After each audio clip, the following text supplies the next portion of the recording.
Good evening, folks. How the hell are you tonight?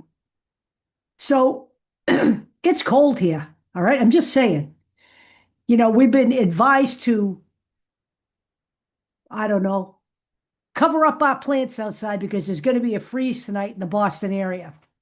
It was pretty cold when I woke up this morning. So, couple of interesting things tonight. There is yet another AI video out there talking about how, and I believe this was during college. Uh, Caitlin Clark played with a broken finger. She actually broke her finger during practice and told nobody, and played in a very important game with her finger broken. But of course, here we go again. This is another AI video, okay? And I tried searching information everywhere, I'm going to dig a little bit deeper um, because the only information I could find was also AI, which I really don't trust on any level. And they said that never happened. But I've never heard that story. And I've never heard anyone else mention it except this AI video, okay? In which you never hear anyone talk about anything like that, okay? So that's the first interesting thing out there. Now, the second interesting thing is a little more compelling because it kind of makes sense. Okay. You heard Caitlin Clark say during her exit interview that she was going to make Team USA a priority for herself because she needs to play 5-on-5. Okay. I'm sorry, folks, but Unrivaled was never, ever, ever in her spotlight. Okay. Never in her spotlight. I don't think it has ever been on the top of her list. I think she said that she will not discount it in the future because why would she at this point? Okay. Um, but as a way to get ready for the 2026 season, frankly, playing 3-on-3 is not going to do it. She needs to play 5-on-5 basketball. So prioritizing being involved with Team USA, then one of the potential things that she could be doing is prepping for participation in the March 2026 training camp for the 2026 FIBA World Cup qualifying tournament, which is essentially March 11th to 17th. That kind of makes sense to me. We know she wants to play 5-on-5. We know Stephanie White says she needs to play 5-on-5. And we know Caitlin Clark knows that she needs to play 5-on-5 basketball.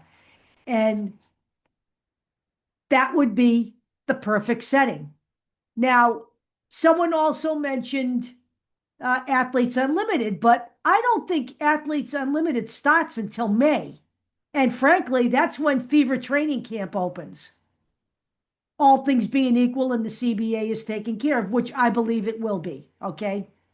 I believe Adam Silver has said that he's going to do everything he can to make this happen. The NBA is a big part of the WNBA ownership, and I don't believe they're going to let this thing get off track, okay? So that's just my take, but Athletes Unlimited would interfere with Caitlin Clark's return to the WNBA. And I'm sorry, but Caitlin Clark is not interested in playing in any other league for her career than the WNBA. All right. The other interesting piece I have is by Chloe Peterson, who covers the Indiana Fever for like Indy Star and a few other outlets. And She has completely dispelled the rumors out there, which are still floating around, that the Indiana Fever were dishonest about Caitlin Clark's physical condition, and we're just stringing everybody along to sell tickets. What Chloe Peterson has said is exactly what I said. Caitlin Clark really wanted to return, okay? She was working hard. Sophie Cunningham said she was spending 8 and 9 hour days in rehab, okay? That was also confirmed by Tyrese Halliburton, who she actually rehabbed with several times at Gainbridge Fieldhouse. And you know what? No matter what people think, the Fever knows she's the franchise player, okay? And they know how badly she wanted to be on the court with her teammates. They know how badly she wanted to be out there for her fans. So they gave her as much leeway as they could to come back. And she did, in fact, start ramping up. And that was confirmed by Chloe Peterson. And she said that she believes that what the Indiana Fever said is exactly right. They just ran out of time, okay? They ran out of time. They couldn't bring her back safely without risking her being re-injured, because there simply wasn't enough time to give her to have 5-on-5 contact practices with the team, okay? They were in the middle of a playoff run. Okay, they ran out of time. It's as simple as that. And rather than risk her being injured again and not being able to come back in 2026 at the beginning of the season, was something that I think was the right decision. Okay, as much as I hated not having Caitlin Clark on the court, and as much as my withdrawal symptoms have increased, but you know what? I have plenty of highlight video. So we're going to get right to that now before the end of this video. Now, I never knew this video existed until, I don't know, maybe a week ago. And I will apologize for the quality of some of this video, but you have to remember that some of this video was filmed in the 80s. Okay? So I'm probably giving something away here, but it's basically not a long video, but a telling video. And the title is Why Caitlin Clark is Considered the Female Larry Bird. So we have right here in this video, my two basketball Joneses, okay? Right here in this video. And this is a fun one to watch. So I'm going to share this with you now.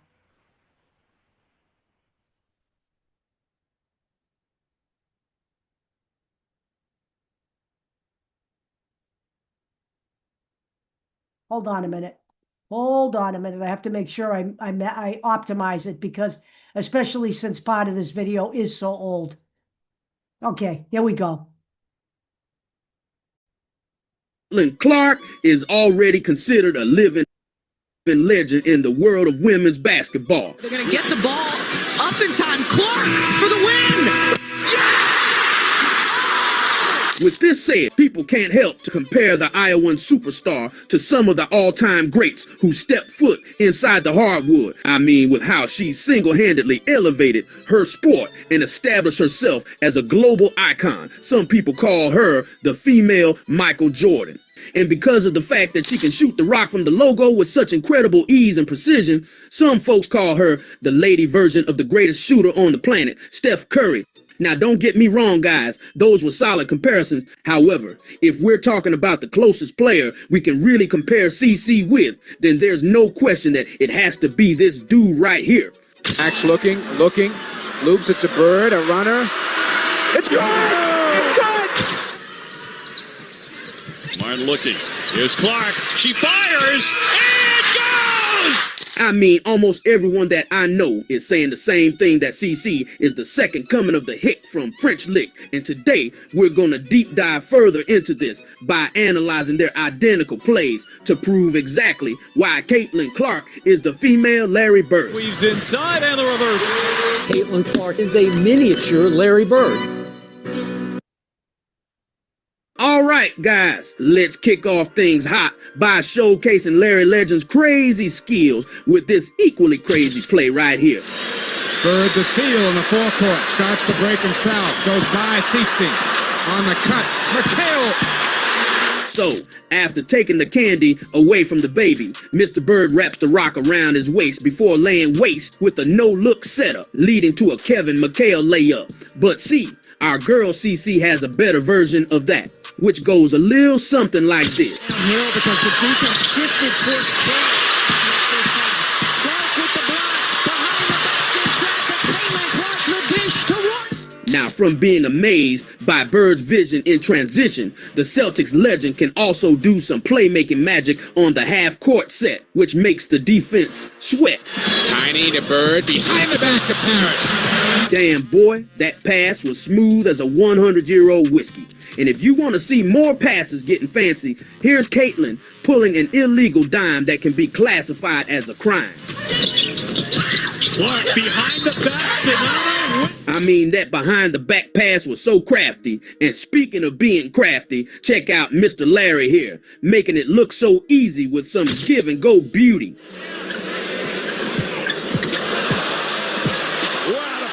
And if you ain't get enough of that, here's CC mirroring that play to a T while also finishing it up lefty.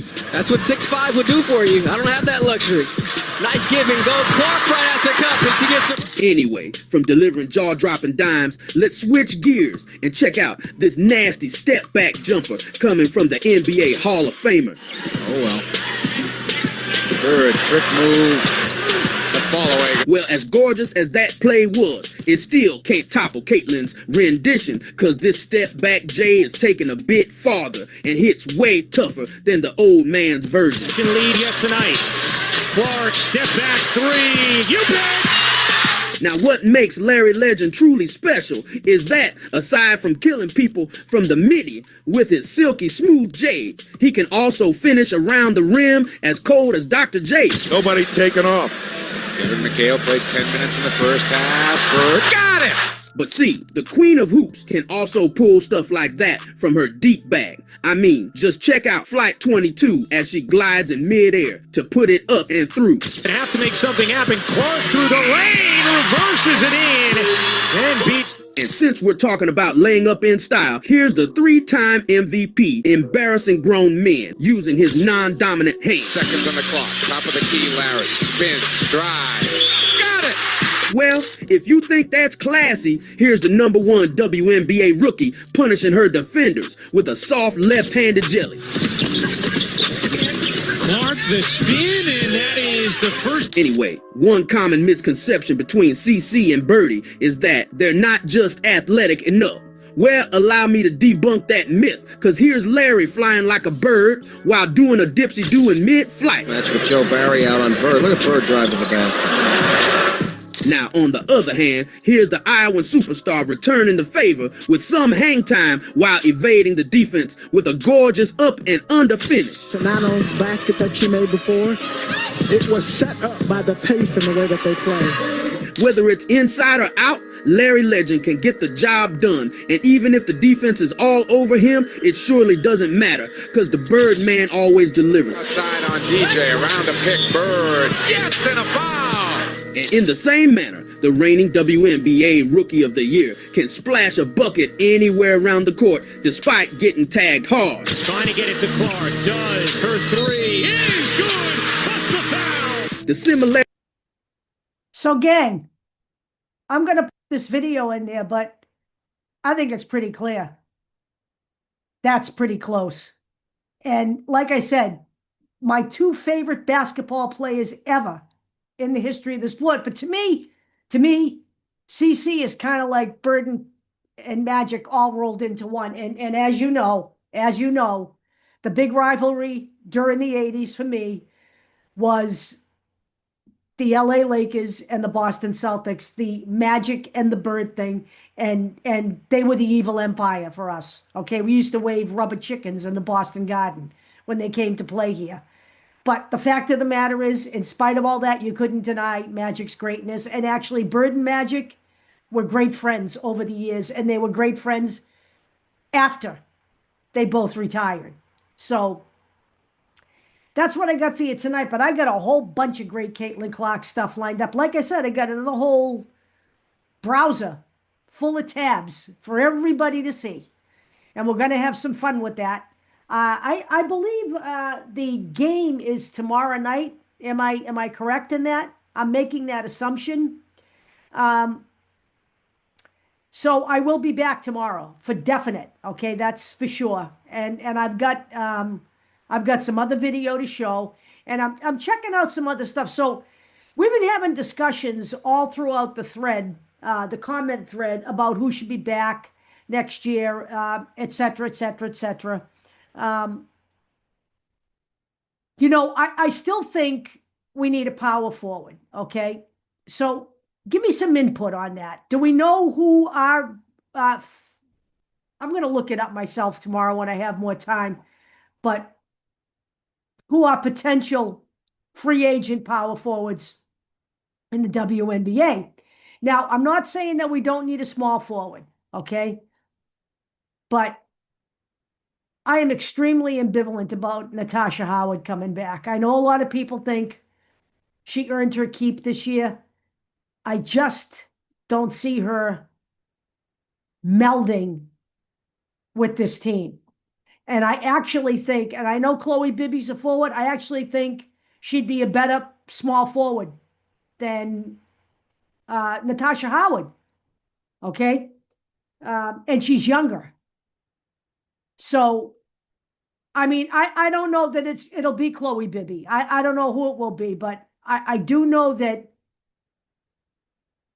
I believe Natasha Howard is also an expensive sign for another year. And I'm not sure that the Fever is going to do that, given the fact that they are going to be looking at guards. I hope a power forward and some other players to come in to build around the core. And so any thoughts you might have on that, but I'm going to try to have at least a partial list of people we know who are going to be free agents at the end of the year. So we can talk about that a little bit tomorrow. So I hope you guys have had a great day. I got to tell you that the shrine is still in process, but it's close. Okay, it is close, and we will be showing it soon. I don't want you to think that I was misleading you, but I'm thinking it's going to be before I return to work next week. Okay. I am working Saturday. Okay. But then I'm off Sunday and Monday again. So, but it's close. I just don't want to show it before it's ready because that'll kind of ruin it. I will talk to you guys tomorrow. I hope you have a great night tonight. Please feel free. Any input you have, if you know more than I do right now, because I haven't spent a lot of time looking up free agents. Any input you have, you want to throw it in the comments. I go in there and I look at the comments and I do answer you guys. So if you do have time, go back and look because I do respond to almost every comment. Have a great night tonight. I will see you again tomorrow.